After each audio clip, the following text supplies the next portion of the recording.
Yeah, well, I think that if you follow my work, you know that I'm a huge, huge, huge fan of calibrating language. Any practitioner out there in service of patients or clients should be doing the same, because I think, that language really does show you where there's work to be done in that brain. And if you are able to identify sort of the root of where that yeah, but self-talk is coming from, you're going to get at that limited belief system that really is the opportunity for growth in that patient and that client's mindset. This is the Anthropology Podcast, the podcast where we optimize the bodies, brains, and lifestyles of entrepreneurs, go-getters, and world-changing innovators. Welcome to the Anthropology Podcast. I'm your host, Dr. Megan Walker. As a naturopathic doctor and anthropologist, I optimize the health and performance of entrepreneurs and go-getters. Your business, body, balance, and inner badass, these are the themes we are exploring. Before we jump into the interview, I want to invite you to join our free Facebook community, Legacy. If you want to be something amazing, you need to surround yourself with amazing people. The Legacy community is made up of badass women living, not leaving, but living our legacy every single day. We are leaders, parents, entrepreneurs, and innovators collectively committed to leaving the world better than we found it. My mission is to support the health and optimization of these badass superheroes, literally to places we never thought imaginable. If you are on a mission and get it that your health is the key to your unlimited potential, then join us. We are super awesome.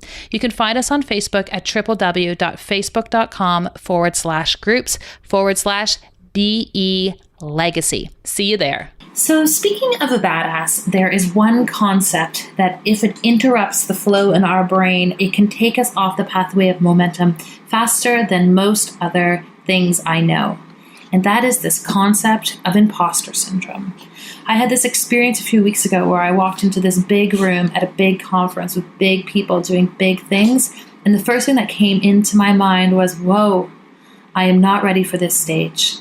And as I sat there and as I looked around and as I thought about what people were doing and who was sitting beside me and what they were contributing to the world, what I realized is that I was sabotaging myself simply with my mindset, not by my experience or what I had done. And so as I wanted to explore this concept of imposter syndrome, and as I listened to people post about it online and I listened to women talk about it in my practice, I could think of no one better than to help me unpack this concept and move through it and take you through it than the one and only Susan Hobson.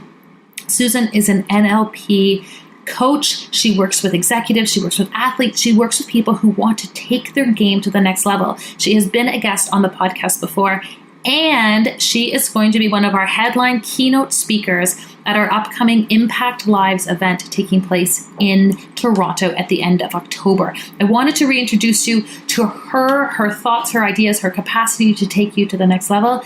And I really wanted her to rip apart this concept of imposter syndrome and the other things that we do to interrupt our capacity to impact and have influence on the world in a really big way. It is my pleasure to introduce you to my very good friend, Susan Hobson. Susan Hobson, welcome back to the Anthropology Podcast. I'm excited to have you here. Thank you. I'm excited to be back. I know, exactly. Have you here again.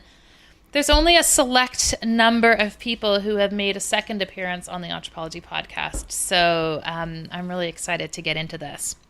I feel so honored. Second lap around the track. Let's do this. Well, and why I'm so excited to have you back is there's a few mindset pieces that I really want to address with you. And I also wanted to go into these pieces because you are going to be one of the people keynoting our Impact Lives event that is taking place at the end of October. And I wanted people to just be reminded of just how incredibly insightful you are and frankly, how challenging you are at the same time, because you have this inescapable way of just throwing the truth down.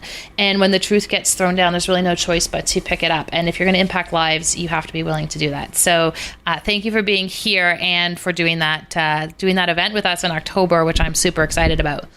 Yeah, it's my pleasure. I'm absolutely honored to be here, to be scheduled to speak there. I can't wait to get in front of your crowd and have the opportunity to impact them that for anybody who follows my work is the mission that I'm on as a practitioner myself, as a high performance coach, is just really with this high level information I was exposed to at a young age. I'm just trying to pay it forward by passing it along to people just like your audience who are in the trenches, having that ripple effect, really impacting the lives of so many people. So I'm really excited for this event you put together. I can't wait to attend a lot of the sessions myself. I know that there's going to be so much value come out of that experience. So let's give them a little taste test. Let's whet the appetite, shall we? Let's do that. I'm just jumping right over you because I'm like, I really want to get into this one big concept in question, and that is the notion of imposter syndrome.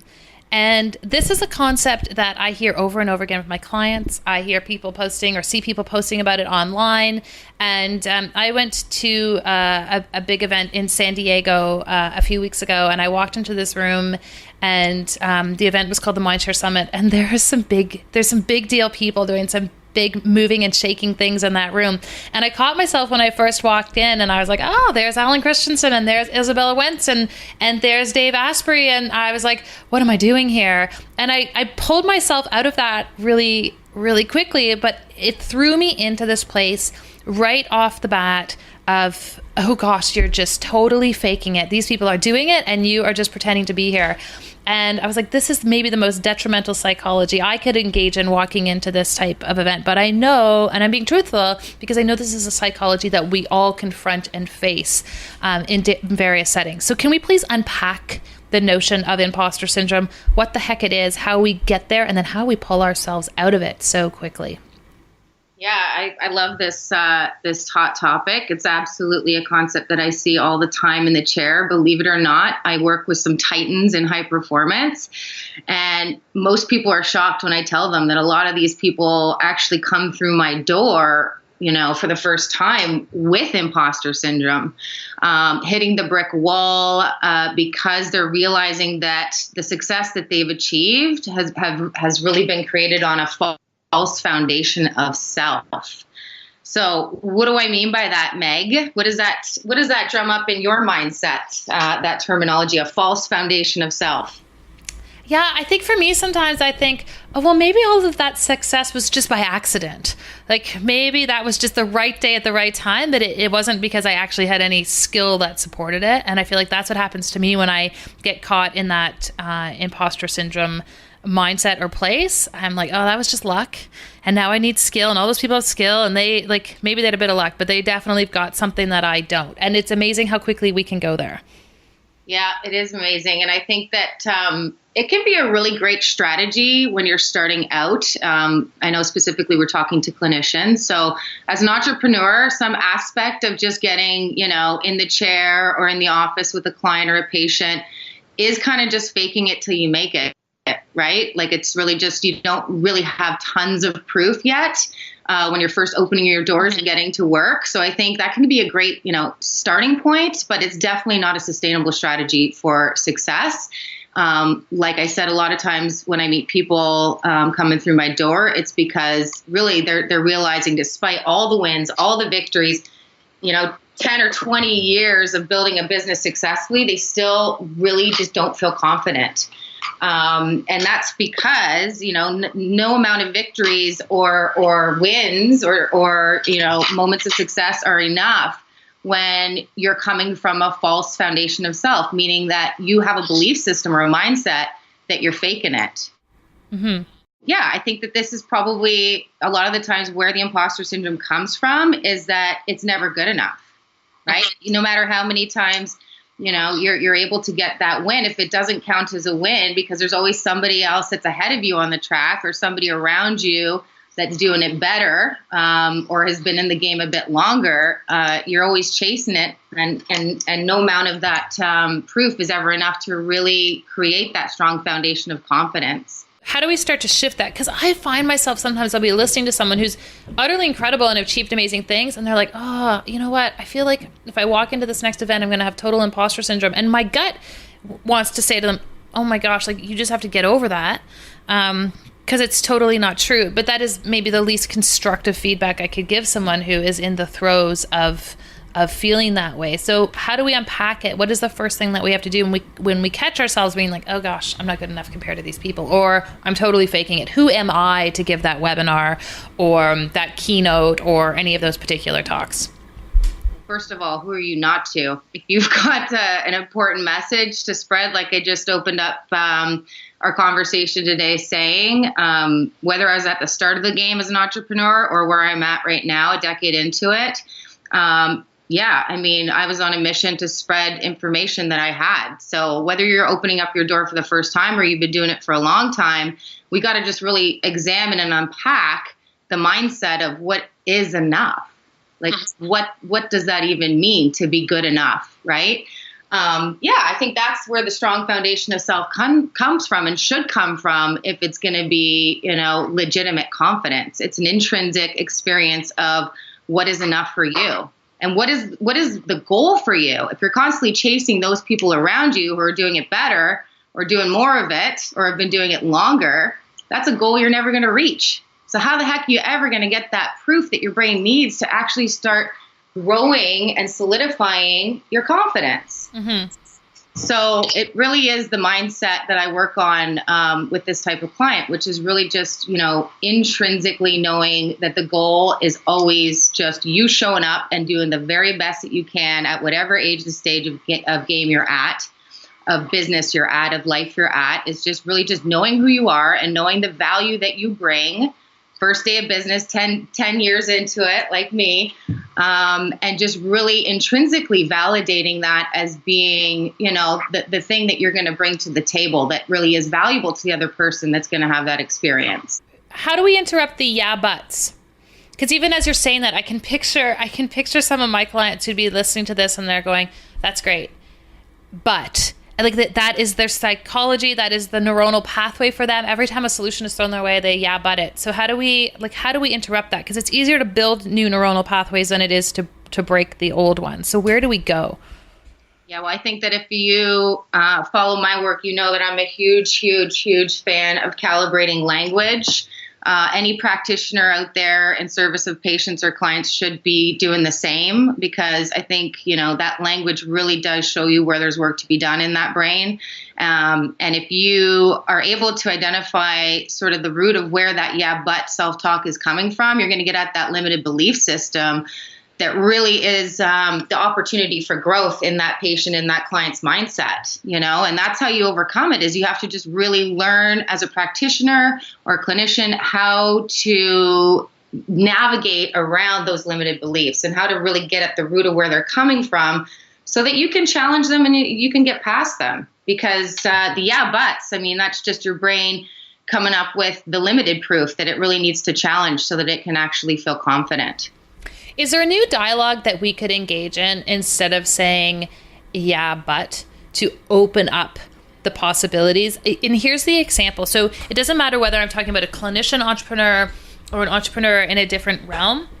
I feel like we hit these ceilings of complexity and almost like these paradigm limitations of how big or how far our business can go. And then some kind of experience drives us through that belief or through that imaginary ceiling, and then we're like, whoa, so much more that I'm capable of. But is there a dialogue or a practice that we can engage in that make us more attuned to getting past those ceilings and those limiting beliefs?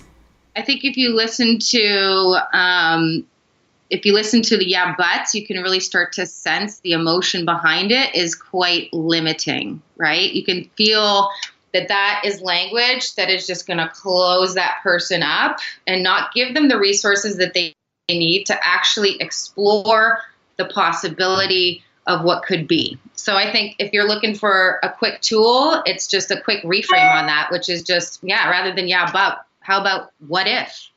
I love that sort of self-talk because it just opens up the brain to possibility. When it's sort of a lead into thinking about like what could be possible if it was to be a bit more expansive and to be able to entertain the possibilities of, what could come in the future rather than the limitations that are based on just not having that kind of proof. And have you had experiences in your life or with your clients where they're sitting in that space where they're like, oh, I'm just not at that level. I'm not ready to engage. And maybe your own story is a really good place to start, and how you broke through that. Yeah. So this is a great question. I think there's no better evidence than just how I stumbled upon all of this information for the first time in my own experience. For those of you who don't know my story, just a little background on it is I had thought that I had all the confidence in the world when I was a young girl. I was playing elite level hockey, knowing I wasn't going to make millions of bucks in the NHL. I set my sights and my what ifs and my dreams on getting the best education I could, and that was great because I was getting a lot of, external validation for, just how well I was doing. I got to be one of the most heavily recruited athletes in my sport, hockey, to an Ivy League school. And that's really where I realized that I was experiencing the imposter syndrome. That's really where, I thought I had all this wonderful, strong foundation of self going into a place like Princeton University, and competing at an NCAA Division I sport. And I actually hit the brick wall like many of my clients do when they walk through my door for the first time, like I said. And because I wasn't on the ice as a freshman, I was bench riding and wasn't really getting out there to score the goals and doing all those sort of external tricks and strategies that I was used to doing to gain confidence. I crashed and I burned, and I realized how fickle and weak my foundation of self really was. And so that's where I got the opportunity to expose this imposter syndrome in my own mindset, get exposed to the limited beliefs that I had because, I just never had that kind of next level experience where I really was testing my confidence, and had the opportunity to learn about what real confidence, means and what it looks like and how to build it.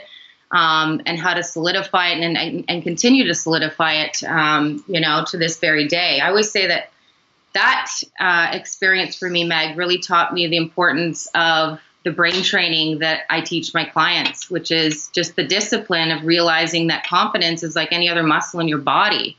It's something that, that you need to spend time in that mental gym with those mental exercises training and reinforcing. And so, this is where I got exposed to what real confidence looks like. And that's what put me on a path to really, like I said, being on a mission to share this with as many people as I possibly can, because I wish they were teaching this in school. Like I have a 6-year-old, and I'm like, I was telling a client this morning, I'm constantly having these sorts of conversations with her because we're really kind of sold the false bit of goods in terms of what should be making us feel good about ourselves and should be setting us up for life. So this is where I first got exposed to really learning about how to do that internal work. And that's why, I'm excited to bring this to your audience too, because again, you and I have this conversation all the time.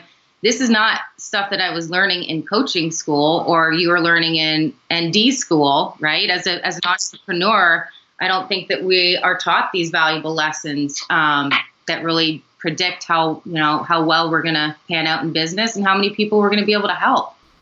Yeah, no, I totally agree with that. And I've got 2 questions coming off of that. And the first is, do you feel that women have a harder time accessing their confidence than men? Yeah, I think it's tough, right? Like for women, I'll tell you just in my experience, I'm a mother of a daughter, a 6-year-old little girl, and I'm really seeing this being hyper exposed already. She's just going into grade 2. I feel like the comparathon and, the emphasis that's put on to little girls to really, just internalize that sort of societal feedback in terms of what makes them good enough, right? And what their confidence should be based on. I feel like the messaging there, and again, this is perpetuated in my opinion in the media, even just some of the storybooks I caught myself reading her about, princesses and princes. And I just feel like, I sometimes do feel like as a mother of a little girl and just as a girl myself, that is a little bit more of an uphill battle.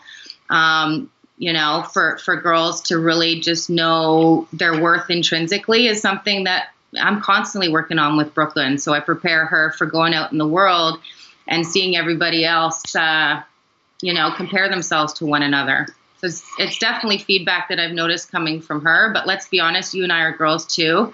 I know in business that has, in my experience, been a little bit more of an uphill battle, just in terms of the belief systems that I was exposed to as a girl going into business, in terms of what the stats were at the time, or, just in terms of just the associations of business being sort of more of a masculine thing. Yeah, and I will say on a physiological level on that question, it's one thing I've watched a lot. I do a lot of hormonal testing in my practice, and I look at, for men and women, and I look at hormonal levels, and women naturally will have less testosterone than men, but we certainly have it.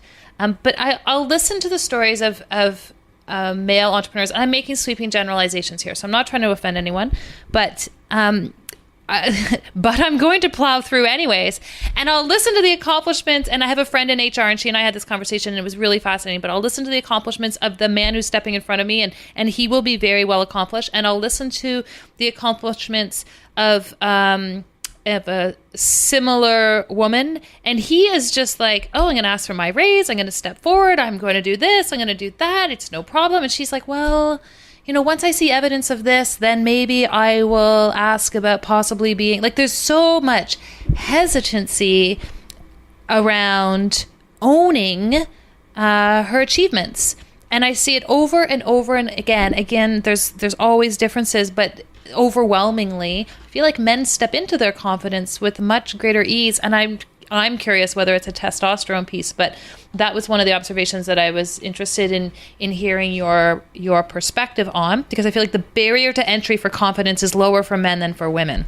I think evolutionarily speaking, just where my brain goes is just, men went out of the cave and had to be brave and courageous and go hunt and gather. And we had to be more of the nurturer, right? And more of the sensitive and the aware of other people's feelings, so we could be in tune as mothers and caretakers, and right? Like, I think that that probably plays a role in it. You would know more than I would, but from a physiological standpoint, for sure.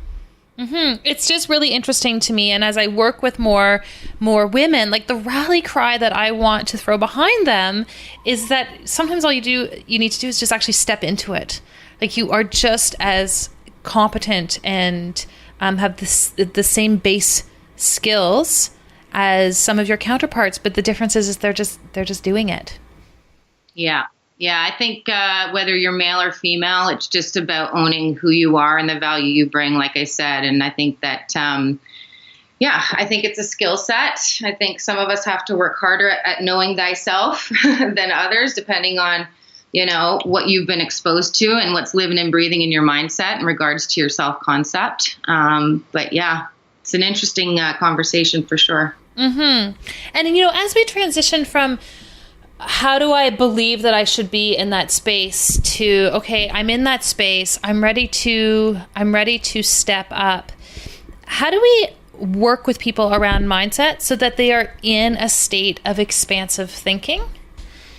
And maybe it's, again, moving away from the buts, but if we get them to a place where they're like, okay, I'm ready to take some step forward, but not, again, even subconsciously throwing any limited beliefs on what that could possibly mean. I feel like I work with so many people coaching businesses and in my practice where they step into new opportunities, but already with a preconceived idea of where they could go. How do we start to break that piece down for them? Yeah, well, I think what I would do with anybody as a starting point is just teach them to pay attention to how they feel. And really, I spend a lot of time with my clients teaching them how to calibrate their emotions, because their emotions are valuable intel into their brain, into their belief systems, into their mindset. Really showing you if your brain's conditioning and hardwiring is in support of you or in sabotage of you. Right. So if people are stepping into a space and it feels constricted, or it feels terrifying, or it feels whatever it feels, that's unresourceful, then again, it's just really teaching them how to unpack those belief systems and giving them, the skill set to be able to challenge them and create more empowering resourceful stories, because at the end of the day, it's that belief system that's going to predict how that result pans out. But yeah, I think it's teaching them the discipline of how to take ownership of their mindset, take responsibility for it, because again, it's the thing that's running the show. Brain runs the show. Brain runs on patterns. Patterns are predictable. I love to teach that and discipline that in my clients' thinking. It's really just teaching them how to get to the root of the mindset that they really need to train and hardwire in order to be congruent with the results that they want to achieve. So you said something there and I was like, oh, that's classic Susan Hobson in terms of just like throwing these accountability bombs in one's direction. And you said they need to take responsibility for that mindset and for those patterns. Yeah. How do they do that? Like, I feel like it's one of those classic things of like, once you know better, you do better. So now everyone listening knows better. You have to take responsibility for your own mindset. You're only allowed to sabotage yourself for so long before you have to step up and do something about it. Where do people start in terms of interrupting that? Does that mean 10 years of therapy to unpack their childhood, or is there a good platform and starting point they need to go to? Heck no. That's why I got into NLP, which is my expertise. It's the brain training I keep referring to. It's like really getting in there. Look, I work with high achievers. They don't have a lot of time. They want the results quickly, right? So it's just, it's teaching people how to get into that mindset and to be able to rearrange their thinking and their neural associations quickly so that they can have big impact quickly.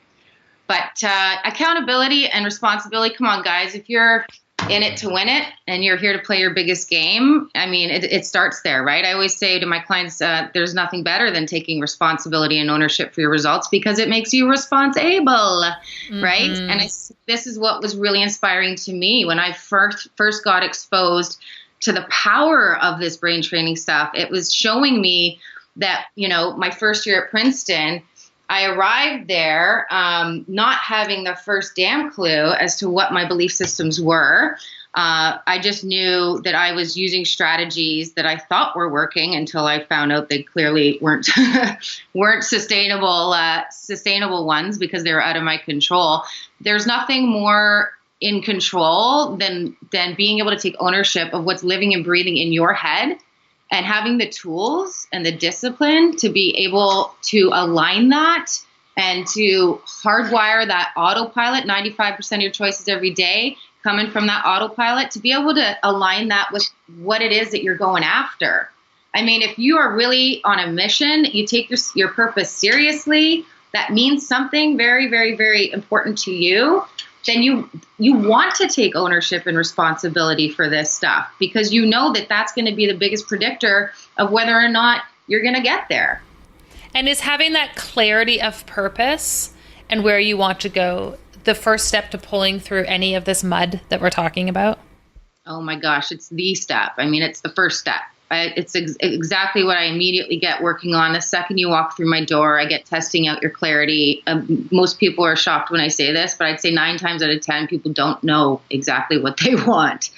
And that's the power of working with, someone like yourself, someone like me, somebody who forces you to have to go there and create new neural pathways in your brain and to create new proof in your brain, right? To create new experience in your brain, experience that hasn't yet happened, but that you really say you want to happen. Clarity is power for the brain. It needs those resources if it's going to start developing these belief systems we've been talking about that empower you to take the action towards making it happen. I think that is absolutely the starting point for anybody who is going on a mission to achieve big things and play their biggest game. And do you have resources for people who are like, I don't know. I don't know what I want. I don't know where I want to go. And I'm thinking it might be the new grad coming out of school, and maybe someone who's like, I want to be an entrepreneur, but I don't know what my mission is all about. And I have some patients who are like, I've been trying to find that for 25 years. So do you have an exercise, or do you have a resource, or do you have a place that you send people to start so that they are inspired to tap into that? Yeah, I think this is, again, what I got exposed to that I have now built a practice and a process based on that works extremely well. for helping people realize their highest potential in any area, life, business, health. It's all the same, right? The exercise and the starting point is just know thyself. It's really, really, really simple, you guys. Every single thing that you're going after in business and health, in money and relationships, it all starts from a foundation of self and knowing who you really are and really getting clear in terms of that value that you bring, really getting clear in terms of what makes you tick, in terms of what's most important to you, your core values. I think the starting point is just to really see if you're like me, I had spent all my time going outside rather than inside, right? To get that validation of what was important. That was unfortunately, the self-sabotaging path that my mindset was on because it developed these extrinsically motivated strategies to gain confidence. I think the turnaround and the starting point is to go inward rather than outside, to get to know yourself based on who you are, which is based on your values, your skills, your strengths, your talents, your attributes. I think that is, for any new grad or anybody starting out in business, it's very important that you start out on that strong foundation of self. Yeah, and I was linking that back in my own mind to our conversation at the beginning about the imposter syndrome. And if we set our own metrics and we are living up to our own standards, it's so much easier to bypass that imposter syndrome because we're no longer reliant on that external motivation. Yeah, I was talking to a client about this morning. It's so funny. For me, it's fun because, doing this a decade in the trenches, helping people know thyself. We really didn't get the right message, growing up. If we thought that, our best life was going to happen by trying to be somebody else. Right. Role models can be very great. They can inspire you. They can get you started on a path. But at the end of the day, you have to have a model for that intrinsically that is really going to make sense for you. And chasing anything other than that formula just doesn't result in happiness, which doesn't result in success. Believe it or not, happiness and success, I think, are kind of the same thing. You know how that manifests in people's health if they're chasing the wrong goals or they're valuing the wrong things because they don't actually know who they are. It's the imposter syndrome because you're literally an imposter. You're not getting the point. The point is being you and just doing you to the best of your ability. Like that's it. That's all. Yeah, and I just want to cloak something here before we move on to that second half of the interview, and that is because I know I'm listening to the internal dialogue of some people, and they are getting caught in their reinforcing beliefs. But I feel like perfectionism needs to get called out here because I will have perfectionists who are saying, "Oh yeah, I have all my own metrics. I'm not reliant on anybody else. It's just my standards are so darn high for myself." That I can never live up to them. And I feel most of the time when you break apart those perfectionists, and I'm sure you have some ideas on this, they are just like, their perfectionism is always in alignment with somebody else. Like to me, it's the ultimate manifestation of that externalization, but people think that they're going inward. Like it's just sort of the ultimate cycle of lies that we tell ourselves. I'm totally being harsh on that, but perfectionism I feel like is one of those concepts right up there with imposter syndrome that really is a boulder on that path to progress. And you may have a different perspective on it, but I wanted to call that out because I don't want any of the perfectionists squeaking by through this episode without having an opportunity to be called to attention on that. Yeah, I'll raise my hand and I'll claim it. I definitely am a reformed perfectionist myself. Me too. Still in reformation, might I add, because I feel like, again, like I said, it's a discipline that you got to keep working at. But I think, if anybody really peels back the layer on perfection, you see that it's a race that you will never win. What I like to teach my clients about that is that, like if you're a perfectionist, that's a goal you never reach. Therefore, that's proof that you need for your confidence that you're never getting. You're always feeling like a failure if your standards are so high and impossible that you can never make them. And also it keeps you on the sidelines when your brain is doing its job, keeping you safe and alive, trying to gauge how decisions are going to play out. and it says, wow, can I do this perfectly? Because perfection's a goal. And the read on that is no, I can't do it perfectly. Then guess how many opportunities you bow out of, right? Guess how many times you don't opt to jump in the ring or jump on the field or jump, into that business opportunity or put yourself out there for fear of not being perfect. So perfection is absolutely a losing strategy. It just, in the long run, you see it with health, and we've talked about how that shows up in your practice. But for me, it's the fixed mindset, and I'll call it out as soon as I sniff it in the room. I can read it from a mile away. It always shows up in the language, like I said, and it's something that I immediately go gunning for because I know I got to open up that brain. And I got to get it into more of a growth mindset so that it, again, is starting to generate the more expansive thinking that's going to lead to more opportunities to achieve their goals. Well, and I love what you said there. Perfectionism keeps you on the sidelines. What a perfect way of describing it. And I don't want to pick on perfectionists. I want to give them an opportunity to step into a new way of thinking. And part of the insight that we get in terms of way of thinking is looking at how someone lives their own life. On October 26th and 27th, we're doing something really special in Toronto.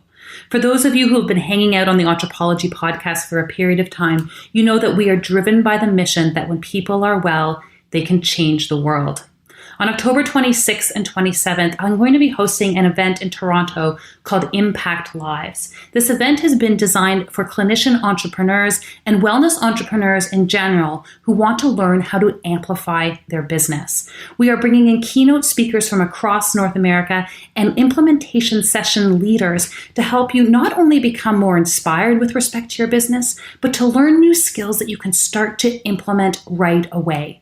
Whether you want to launch your own podcast, write your first book proposal, or create a system for patient acquisition or new clients that takes your business to the whole new level, we have got your back.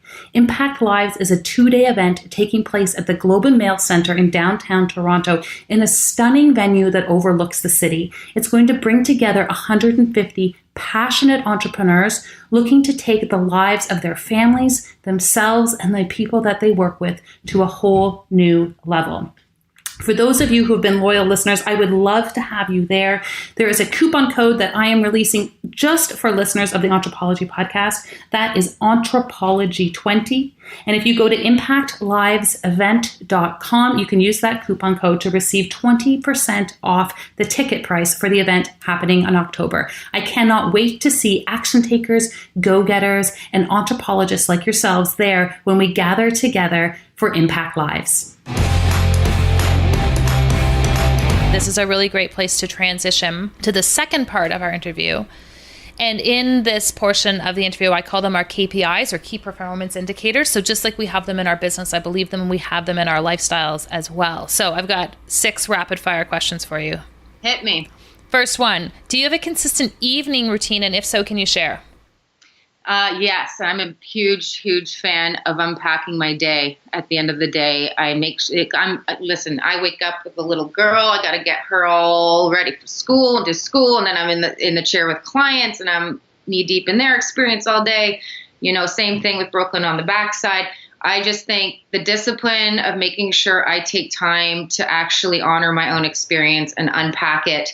I know some people like the 5-minute journal. I love an app I use called iMood Journal, where I'm just able to get in there and just do exactly what I just told you I do with all my clients, unpack those red flag emotions, see what limited beliefs are hiding out behind them, seeing if there's a little work that needs to be done so I can be intentional for the next day. But that is absolutely my nightly mental gym routine and discipline. So brilliant.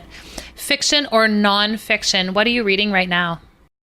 I got referred to an awesome book I'm really enjoying on my runs. I listen to the audibles, but by a client. It's called The Power of Full Engagement. And I believe the author's name is Jim Lohr. And it's just so up my alley. This is what I teach people, right? Is the power of being in the peak state and fully showing up, getting the most out of things. And so, I'm getting some really helpful, tips and tricks to add to my repertoire. What is the one thing you're most consistent with respect to your health? Definitely my workouts. I'm a former professional hockey player, and so that discipline has really served me well in my life. It's a discipline that's never gone away because I, as a high performance athlete, got to see just how much that feeds me in all the other areas of my life. It helps me manage it. I've got Crohn's disease, so it helps me manage that. It helps me manage just fully showing up and being energized all day with my clients, my daughter, and my workouts feed me. It's like, it's a formula for me even making better, dietary decisions. So that's just number one for me, 6 workouts a week. That's my commitment to myself. And that's one that really has a positive ripple effect in all the other areas of my health. So amazing. I know. And I watch you live that. It's amazing. I love how authentic you are. And when you're talking about these things, like you're truly doing them. There's no imposter here. Like you're living this. What is something totally badass about you that people would not otherwise know? Well, how do I choose? There's so many things. Something badass about me is I started playing hockey again. I jumped into I got called up by some ex-pro teammates of mine saying, we need a couple extra bodies last winter. And I went into it and not knowing that it was actually going to be a whole bunch of current Olympians and pro players. And it was a little out of this mom coming out of retirement league, shall we say. But it's been the most amazing experience for me. Total childlike state. It's amazing how you just kind of time machine right back into it, even though I haven't played in over a decade. It's crazy, but that's pretty badass. I separated my shoulder playing a couple. And you just carried on. You just kept seeing people, and there are no excuses. You just kept going. It was amazing. Yeah, I think that's pretty badass. And last question for you, entrepreneurism. Are we born this way, or do we learn to become entrepreneurs? It's a tough question. And I feel like maybe throughout the years, I've kind of bounced back and forth. My experience, I grew up with an entrepreneur, so sometimes I feel like it was in my blood. Some of it was just the fact that I had that as a role model and being exposed to that, those belief systems of what if and the possibilities that come with entrepreneurship. But I also now in my practice as a high performance coach working with a lot of entrepreneurs, I can see that there's a very specific skill set that can be trained. There's a very specific mindset that can be trained. And so, I think if you're somebody who is aware of the fact that you have some sort of purpose that needs to be shared in an entrepreneurial way, I feel like that's enough. And I feel like a lot of the other stuff can be trained. I love that. People are going to want to follow up with you. Susan, where can they find out more about what you're up to? You guys can come find me, hang out at my website there, elitehighperformance.com. We've got an awesome quiz that I want you all to take immediately following this podcast. Are you a high achiever or a high performer? I think that is a wonderful starting point for anybody who's curious to learn more about how to engage with the high performance coaching that I offer. And there's also a community page on Facebook called The Mental Gym, where I'm really just trying to interact with all of you and hear about what aspects of brain training you want to learn more about so that I can hit you with that specific training. And you can find me on Facebook there. And I will also add that people can find you live on stage at Impact Lives, which is taking place in Toronto on the 25th, 26th, and 27th of October. And anyone who is listening to the Anthropology podcast can use the coupon code Anthropology20 if they go to impactlivesevent.com, and you can get 20% off a ticket to Impact Lives. We'd love to see you there. Susan is going to be opening the show, offering all sorts of tips and tricks and tools to take you to that next level. Susan, thank you so much for being here. It's my absolute pleasure, Meg. Thanks for having me. Can't wait to see you guys all at the event. Get brain training on that mindset. Bye, hon. Thank you. Bye. If you enjoyed our conversation and would like to hear more, head on over to Stitcher or iTunes and subscribe to the Anthropology podcast. We would also really appreciate a quick review. When people have their health, they can change the world. Let us keep you healthy and you go change the world.